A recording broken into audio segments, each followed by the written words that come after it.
من الشيطان الرجيم. بسم الله الرحمن الرحيم. النبي أولى بالمؤمنين من أنفسهم، صدق الله العظيم.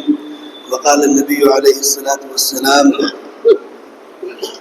لا يؤمن أحدكم حتى أكون أحب إليه من أهله وماله وولده والناس أجمعين، وكما قال عليه الصلاة والسلام. ماہ ربیع الاول آج اس کی دوسری تاریخ ہے. یہ مبارک مہینہ امت محمدیہ میں رسول اکرم صلی اللہ علیہ وسلم کی ولادت یعنی پیدائش سے منسوب ہے. ظاہر سی بات ہے کہ اللہ تبارک و تعالیٰ کا جو نظام ہے وہ تمام کے تمام نبیوں کی تشریف آوری، دنیا میں ان کا آنا، اللہ کا پیغام لے کے آنا، اللہ کی بات لے کے آنا، اللہ کے بندوں تک پہنچانا، یہ اللہ کا نظام تھا. حضرت آدم علیہ السلام جب پیدا کیے گئے تو ان کا پہلا قیام جنت میں تھا. بہرحال جو مقدر تھا وہ ہوا. حضرت آدم علیہ السلام اور ہم آپ سب جنت ہی میں ہوتے، لیکن مقدر تھا کہ اللہ نے ایک دنیا بنائی تھی اور اس دنیا کا نظام بنایا تھا. حدیث میں بہت وضاحت سے یہ بات آتی ہے کہ اللہ تبارک و تعالیٰ نے انسانوں کو پیدا کرنے سے 50,000 سال پہلے، ایک دو دن نہیں، ایک دو سال نہیں، 50,000 سال پہلے اللہ رب العزت نے انسانوں کے پیدا کرنے سے پہلے انسان کی ضرورت کی ساری چیزیں پیدا فرمائی تھی. آسمان اور زمین کا وجود ایک زمانے میں نہیں تھا، انسان کا بھی نہیں تھا. انسان بھی اللہ کے حکم سے پیدا ہوئے اور آسمان اور زمین بھی اللہ کے حکم سے پیدا ہوئے. کانتا رتقن، آسمان اور زمین کا وجود نہیں تھا، یہ ملا ہوا ایک حصہ تھا. ففتقناہما، ہم نے اس کو الگ کیا. ہم نے آسمان بنائے، ہم نے زمین بنائی. اللہ الذی خلق 7 سماوات ومن الارض مثلہن، اللہ کہتے ہیں کہ ہم نے 7 آسمان بنائے، اور پھر اللہ رب العزت فرماتے ہیں کہ ہم نے 7 زمین بنائی. 7 آسمان کا کوئی مقصد ہوگا، 7 زمین کا بھی کوئی مقصد ہوگا. اس لیے کہ اللہ رب العزت بے مقصد تو کوئی کام کرتے نہیں. وہ الگ بات ہے کہ ہم مسلمانوں کی آدھی زندگی بے مقصد ہے، کہیں بھی مل جائے کیا ہے، کچھ نہیں، کیوں بیٹھے ہو، ایسے ہی. کہاں جا رہے ہو، کہیں نہیں. آدھی زندگی ہی بے مقصد ہے.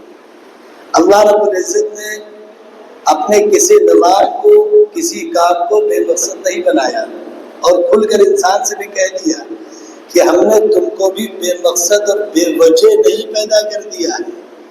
افحسبتم انما خلقناکم عبثا، کیا تم یہ سمجھتے ہو کہ ہم نے تم کو بے وجہ ہی پیدا کر دیا، ایسے ہی بس ہمارا دل چاہا اور ہم نے پیدا کر دیا؟ نہیں، ہم نے تم کو ایک مقصد کے تحت پیدا کیا، اور مقصد بھی بتا دیا.